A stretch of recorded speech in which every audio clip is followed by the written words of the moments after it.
Next వచ్చేసి dry mouth అంటే ఏంటంటే లెస్ సలైవా, తక్కువ ఉమ్ము. సో అలా సలైవా అనేది తక్కువ, కొంతమందికి మెడిసిన్స్ వల్ల కావచ్చు, కొంతమందికి న్యాచురల్గానే ఉండొచ్చు.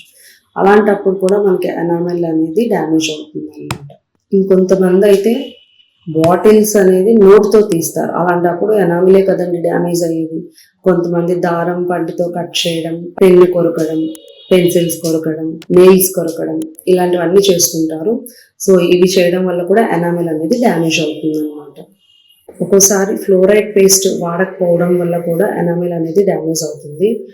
అండ్ నెక్స్ట్, ఒకవేళ ఎసిడిక్ ఫుడ్ తీసుకున్నా కూడా వెంటనే గార్గిల్ చేయకపోవడం, అంటే నోట్లో నీళ్ళు వేసుకొని పుక్కిలించి ఉయ్యకపోవడం, అలా చేయకపోయినా కూడా ఎనామిల్ అనేది డ్యామేజ్ అవుతుంది అనమాట.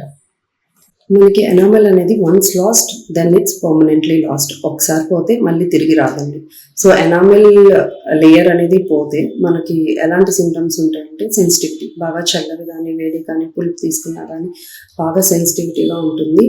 తర్వాత ఊరికే క్యావిటీస్ వచ్చేస్తాయండి. ఎనామిల్ అనేది క్యావిటీస్ రాకుండా ప్రొటెక్షన్లో ఉంటుంది. అదే ఎనామిల్ లేకపోతే క్యావిటీస్ బాగా ఎక్కువ అయ్యే అవకాశం కూడా ఉంటుంది. సో మనకి ఎనామిల్ లేయర్ అనేది చిప్ ఆఫ్ అయిపోతే టీత్ అనేది ఎల్లోయిష్ కలర్లో కనిపిస్తుంది. సో స్మైల్ చేసినా కానీ ఎల్లో కలర్లో ఉంటుంది మన టీత్ అనేది. అండ్ ఎనామిల్ లేకపోతే టీత్ అనేది వీక్ అయిపోతుంది, ఊరికే క్రాక్స్ రావటం, చిప్ ఆఫ్ అవడం జరుగుతుంది. అండ్ ఎనామిల్ లేనప్పుడు టీత్ అనేది ఇంకొంచెం షార్ట్ అయినట్టుగా అనిపిస్తూ ఉంటుంది చూడటానికి కూడా. ఎనామిల్ అనేది అరిగిపోయినప్పుడు మనకి బైట్ చేసినప్పుడు పెయిన్గా, నవిలేటప్పుడు పెయిన్గా అనిపిస్తూ ఉంటుంది. సో మనకి ఇలాంటి సిమ్టమ్స్ ఉన్నప్పుడు వెంటనే మనం ట్రీట్మెంట్ అనేది తీసుకోవాలి. ఫిల్లింగ్స్ అన్నా చేసుకోవచ్చు. బాగా సివియర్గా అరిగిపోయి డెంటిన్ కూడా అరిగిపోయిన స్టేజ్లో ఏంటంటే రూట్ కెనాల్ చేసుకొని క్యాప్ అనేది పెట్టుకోవాలి.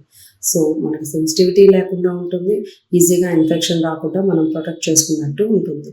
మీకు ఇంకేమన్నా డౌట్స్ ఉంటే మీ nearest Partha dental branch visit చేయండి. Thank you for watching. Bye.